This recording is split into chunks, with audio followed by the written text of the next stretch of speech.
नमस्कार, मी दिवाणजी आहे. विशेष वृत्त घेऊन तुमच्या समोर आलो आहे. वसई विरार शहरात पावसाळ्याची चाहूल लागली आहे. दरवर्षी पावसाळ्यात अनेक भागामध्ये पाणी साचणे, रस्ते जलमय होणे आणि नागरिकांना मोठ्या अडचणींचा सामना करावा लागतो. याच पार्श्वभूमीवर महापालिकेकडून मान्सूनपूर्व कामाची सुरुवात झाली आहे. महापौर अजू यशवंत पाटील स्वतः विविध भागातील नाले, तलाव, उड्डाणपूल आणि जलनिस्सरण व्यवस्थेची पाहणी करत आहे. शहरातील पाण्याचा निचरा सुरळीत राहावा यासाठी प्रशासनाकडून प्रयत्न सुरू असले असे चित्र असले तरी मात्र याच वेळी वालीव परिसरातून समोर आलेले हे दृश्य संपूर्ण प्रशासनाच्या कार्यपद्धतीवर प्रश्न निर्माण करणारे आहे.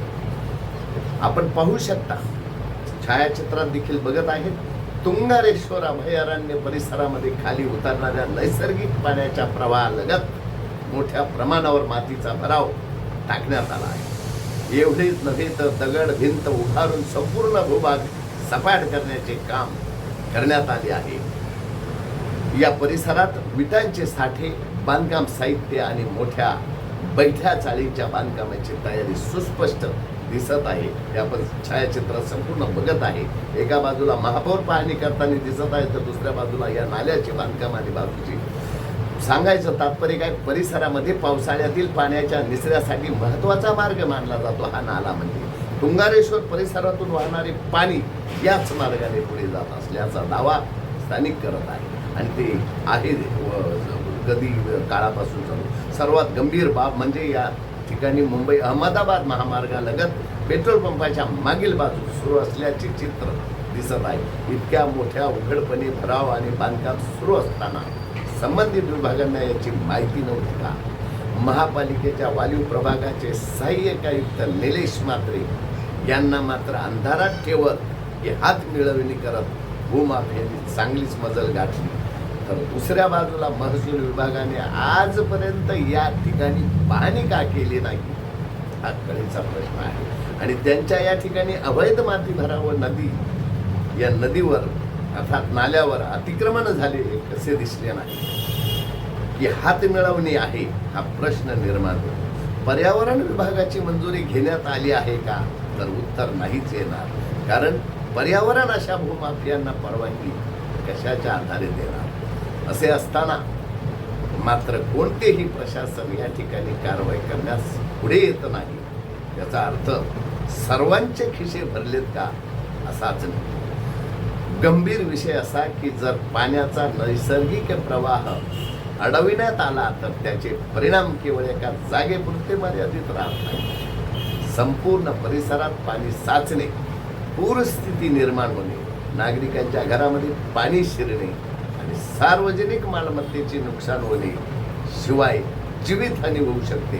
अशा गंभीर समस्या निर्माण होऊ शकतात. विशेष म्हणजे एका बाजूला प्रशासन कोट्यावधी रुपये खर्च करून नाले सफाई आणि पूर नियंत्रणाची कामे करत आहात, ते आपण महापौर पाहणी करताना दिसत आहे, तेही बघत आहात. तर दुसऱ्या बाजूला नैसर्गिक जलवाहिन्यांच्या काठावर भराव टाकून या भूमाफिया करत आहेत. त्याप्रमाणे बांधकाम होत असल्याचे चित्र समोर आले आहे, छायाचित्रात देखील पाहत आहे.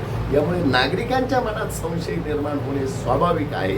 ही स्थानिकांची मागणी आहे की महापालिकाने, महसूल आणि संबंधित यंत्रणांनी तात्काळ संयुक्त पाहणी करावी आणि अनधिकृत भराव तसेच अवैध चाळ बांधकाम झाले आहे त्यावर तात्काळ कारवाई करून मूळ स्थितीत जशी जमीन होती पूर्ववत तशी करावी. कारण पावसाळा दारात उभा आहे.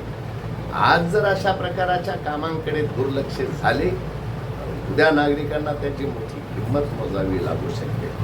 वालीव परिसरातील हा प्रकार प्रशासनासाठी एक इशारा आहे की खरोखरच जलप्रवाह सुरक्षित आहे का, नाले मोकळे आहेत का, आणि सर्वात महत्त्वाचे म्हणजे पूर टाळण्यासाठी सुरू असलेल्या मोहिमेला अशा प्रकारच्या बांधकामामुळे तडा जात नाही ना.